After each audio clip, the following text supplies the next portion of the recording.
Bonjour à tous et merci d'être venus écouter comment j'ai fini par déployer à 2 heures du matin une application sur AWS, etc. Et comme toute histoire, je vais commencer par faire appel à votre imagination. Où, en gros, il était une fois une famille qui a un engagement associatif de longue date sur un événement. Imaginez cette famille à un repas et au milieu des discussions vient le sujet du Téléthon. J'ai une idée.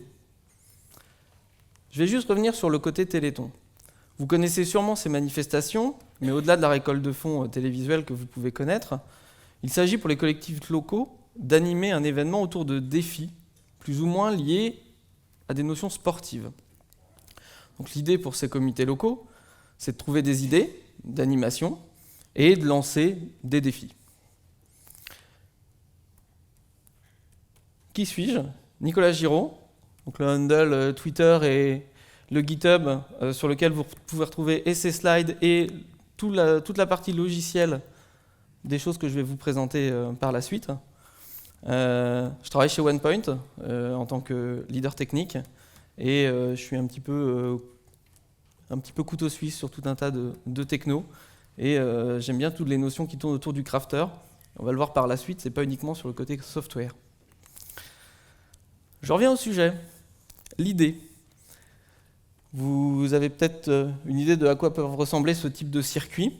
Donc l'idée, c'est de faire un relais. Principe 24 heures du Mans, de faire un maximum de tours, de parcourir un maximum de distance. Ce type de petit circuit, donc, qui est plutôt arrangé dans la gamme du jouet pour enfants, est piloté par ce genre de choses, de télécommande. Je ne vous cache pas qu'en termes de défi physique, le mouvement du pouce est un petit peu limité. Et puis d'un point de vue spectateur, c'est pas vraiment super captivant de voir des gens jouer avec des manettes. Donc l'idée du projet, enfin du sujet, de l'animation, c'est de remplacer ça par un vélo d'appartement. Et donc que les voitures avancent de façon relative à la vitesse du vélo. Enfin du vélo qui est un peu statique, mais du vélo quand même. Toute la notion de distance qui peut être parcourue sur ce type de vélo, on l'a complètement mise de côté. Ce qui nous a intéressé, c'est vraiment la distance parcourue par les voitures. Et puis après, on a le passage à l'échelle, c'est-à-dire que l'idée, c'est d'avoir 4 vélos, 4 pistes, pour avoir un peu plus d'interaction entre les différents participants. Puis d'un point de vue public, il nous manquait quand même quelque chose, donc l'idée, c'est d'avoir un retour utilisateur avec quelques fonctions en termes de compteur, pouvoir compter des kilomètres, le nombre de tours par piste. Puis on avait aussi pour projet de faire un nombre de tours par participant. C'est-à-dire qu'en gros, si quelqu'un venait participer à plusieurs reprises au cours du défi, des 24 heures, de pouvoir faire un accumulateur. Ça ne faisait pas vraiment partie du MVP, donc ça finalement, ça n'a pas été réalisé. Avant de continuer, pour chaque problème que moi j'ai pu rencontrer, chacun de vous a probablement une idée qui est bien meilleure ou bien plus simple que celle que j'ai mise en œuvre. Peut-être que même moi-même, aujourd'hui, j'en aurais des beaucoup plus simples. Finalement, la seule limite à tout ça, c'est notre spectre de connaissances au moment où on fait ce type de projet. Puis peut-être que quelques problématiques de pression liées à une temporalité pas forcément évidente à gérer.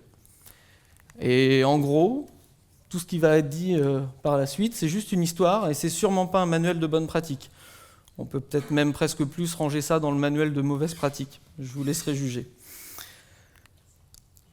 Passons du coup à tout ce qui a été réalisé en amont de l'événement. Donc déjà, j'ai eu un certain nombre de contraintes. La première, c'est la notion de bande test. Le circuit était un petit peu volumineux, vous verrez les photos par la suite, mais en gros, c'est 3 mètres sur 4. Mettre ça dans son salon, c'est un peu léger. Donc finalement, mon banc de test, ça s'est réduit à un circuit qui faisait à peu près un rond en fait. Et puis les vélos, pareil, j'avais pas vraiment ça à la maison, donc en gros, c'était une perceuse avec un carton qui tournait accroché au membre.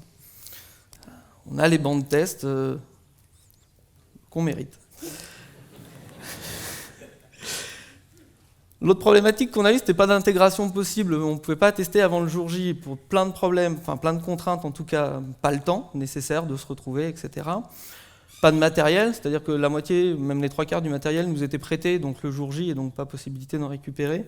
Puis après, des petites problématiques budgétaires qui faisaient que c'était un petit peu compliqué.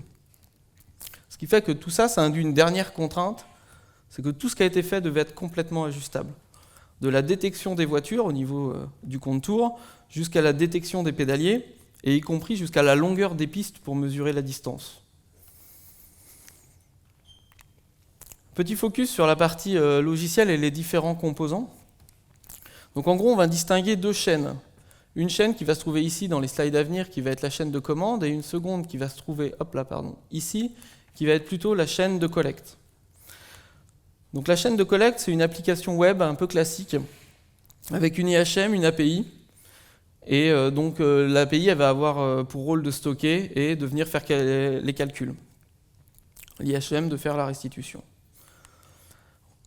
On va collecter les tours à l'aide de capteurs infrarouges, donc qui sont positionnés sur une arche qui ressemble à peu près à ça, qui sera positionnée sur le circuit. Il y a quelques photos par la suite, vous les verrez.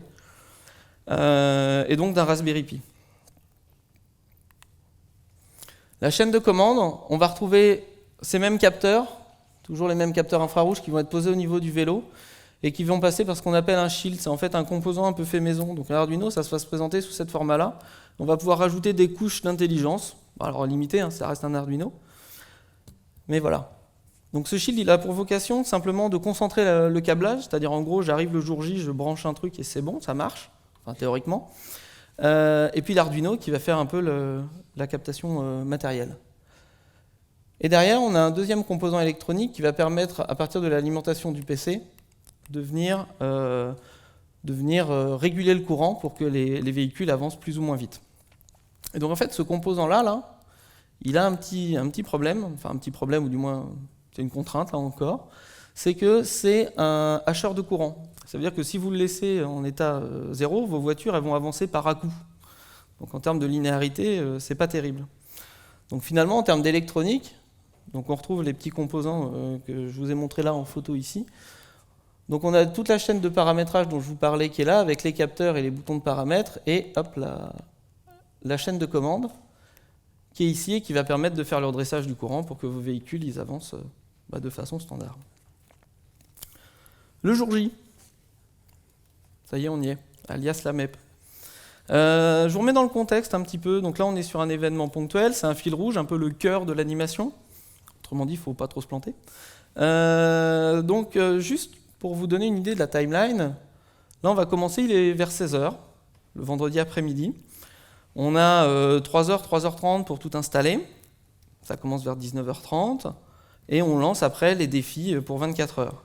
Il faut savoir que le lendemain matin, vers 10h, on a une cérémonie avec les officiels, donc maire, etc. Donc c'est sympa d'avoir un truc qui marche. Donc c'est pour ça que finalement, ce qui s'est passé et tout ce que je vais vous raconter a une incidence assez mineure sur la suite du défi. Au niveau de l'installation, donc voilà le circuit, je vous disais, mettre ça dans son salon. Voilà.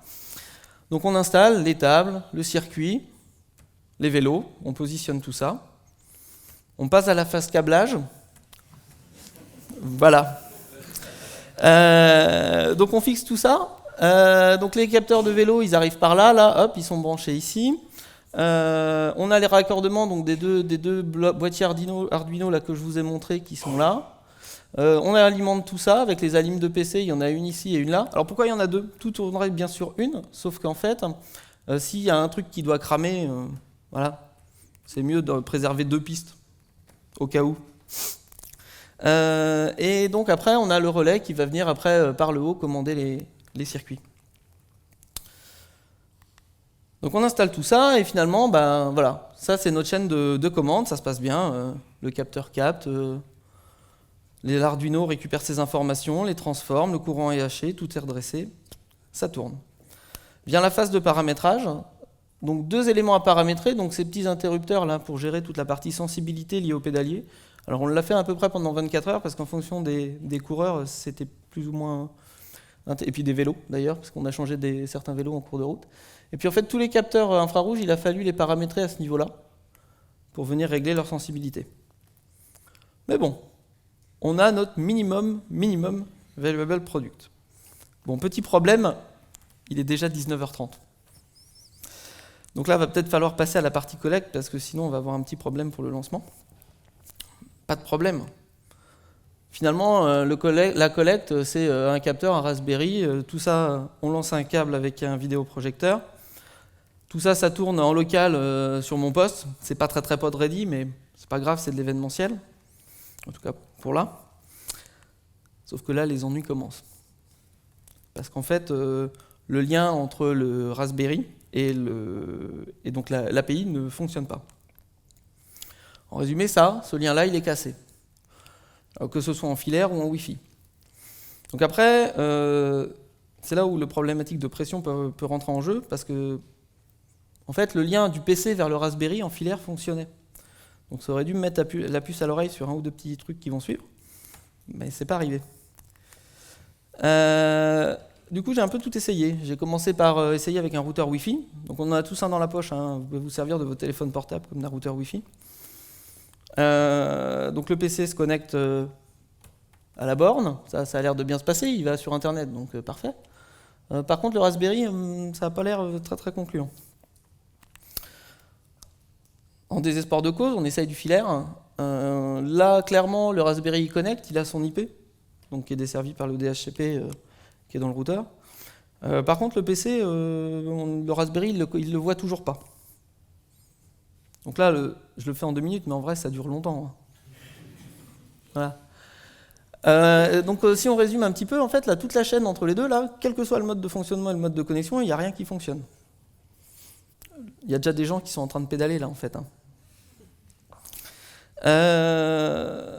Là, si on fait un peu l'état des lieux, ce qui se passe en réalité, il y a 2 problèmes. Le premier, il se trouve à ce niveau-là, c'est-à-dire que dès qu'on est en Wi-Fi, il n'y a rien qui connecte, et impossible de rentrer sur le PC. Alors c'est même pire que d'habitude, nos excuses de dev où on dit ouais ça marchait sur mon poste, c'est-à-dire que là tout est sur mon poste, donc cette excuse-là, vous ne l'avez pas. Et en réalité, le premier problème, il vient de l'Arduino, le contrôleur Wi-Fi il est cramé. De l'Arduino, pardon, du Raspberry, le contrôleur Wi-Fi il est cramé. Donc j'avais un peu de matériel sous la main, donc j'échange le Raspberry et ça marche. J'aurais dû faire ça bien plus tôt. Deuxième problème, le PC. En réalité, en fait, ce qui se passe, c'est que j'ai changé de matériel entre les tests et la prod. Et la réinstalle de Windows m'a enlevé certains droits et entre autres a réactivé un certain nombre de firewalls sur lesquels j'avais plus la main. Donc en fait, le PC, impossible de faire quoi que ce soit. Bon là, il est quand même 22 heures. C'est bien, j'ai une idée, je sais ce qui marche pas, mais la solution, pas vraiment en fait, j'en ai pas. Enfin, j'en ai, mais... Pardon. La solution, elle consiste en fait à déployer à l'extérieur la partie API pour que tout le monde puisse se connecter dessus. Voilà. Donc il est 22 heures, j'ai une idée, mais ça s'arrête là. Donc la question se pose, où déployer? Sur une machine physique, en local? En fait, il faut en trouver une. Je ne suis pas chez moi. Donc sur un événement, en gros, pas de machine vraiment fiable disponible où je puisse me lancer dans des installations. Sur du cloud, finalement, j'identifie vite 5 possibilités. Alors moi, j'aime bien consommer local, donc en fait, j'identifie vite nos amis qui sont peut-être là, de chez Clever et OVH, et puis les trois mainstream au niveau du cloud, donc AWS, GCP et Azure. J'élimine vite tous ceux que je ne connais pas. En fait, j'ai 2 idées. Donc la première, c'est d'aller voir chez Clever, parce que finalement, moi, c'est ça que je veux, en fait. Je ne veux pas m'occuper du déploiement, je veux juste committer que ça déploie et m'occuper de rien. Alors ça marche sûrement, hein. Mais sauf que j'avais jamais utilisé Clever, et avec la pression et le fait que je connaissais pas le système, au bout de 30 minutes, en gros, j'ai arrêté. Clairement, aujourd'hui, c'est presque la solution que je voudrais creuser, mais à l'époque, pas moyen. Donc, AWS. Simplement là, parce que en fait, je connais les produits, parce que en fait, je travaille dans ce contexte-là, et du coup, j'ai un petit peu d'expérience. Donc en gros, là, en moins d'1 heure, j'arrive à créer un compte, parce que j'avais pas de compte perso, j'avais que des comptes pro. J'instancie une machine. Oui, j'ai pas utilisé les services lambda, non.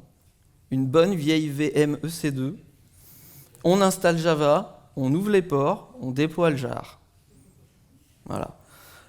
Alors, c'est pas, là encore, on n'est pas sur du prod hyper ready, mais des valeurs sûres. Et finalement, ça fonctionne. Donc, vous voyez l'arche que je vous montrais là, elle vient comme ça au-dessus, et donc elle vient capter les voitures au moment de leur passage. Là, en plus, on voit bien, il y a la diode verte là. qui montre qu'elle est captée. Il est minuit.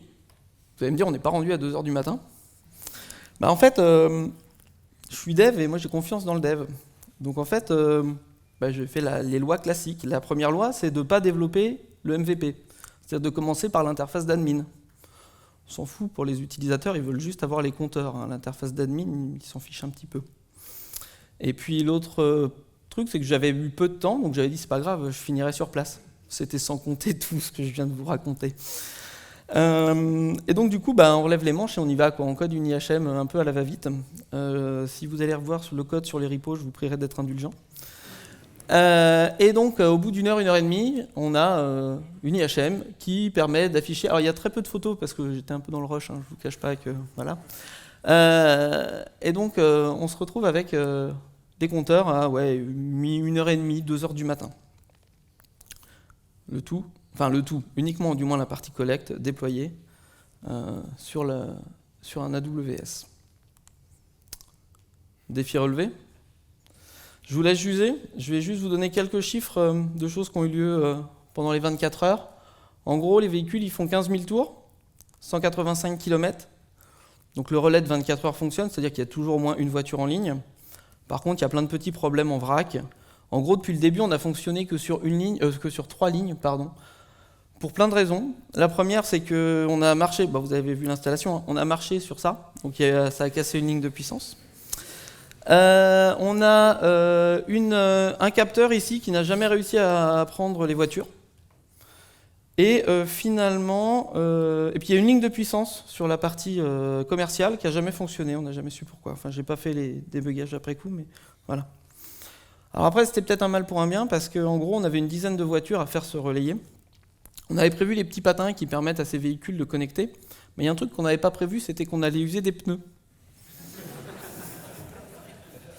Donc en gros, l'après-midi du samedi, donc du lendemain, avec mon frère qui avait eu la bonne idée de toute cette histoire-là, on a passé l'après-midi à changer des pneus. Et on a même été plus loin, parce que pour essayer de gagner les quelques millimètres qui nous manquaient, on était en train de râper les fonds de caisse. Voilà. Les crafters jusqu'au bout. Donc au-delà des quelques petites astuces techniques, s'il y a des choses à retenir, c'est qu'il faut tenter les projets, parce que sur un malentendu, en fait, vous pourriez faire des trucs qui marchent.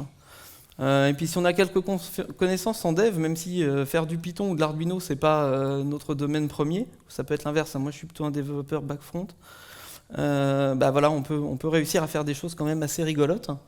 Et puis, assez rigolotes, voilà. Et puis l'autre truc à retenir, c'est que faut tenter vos projets, parce que sur un malentendu, vous pourriez vous retrouver à faire une conf. Merci à vous.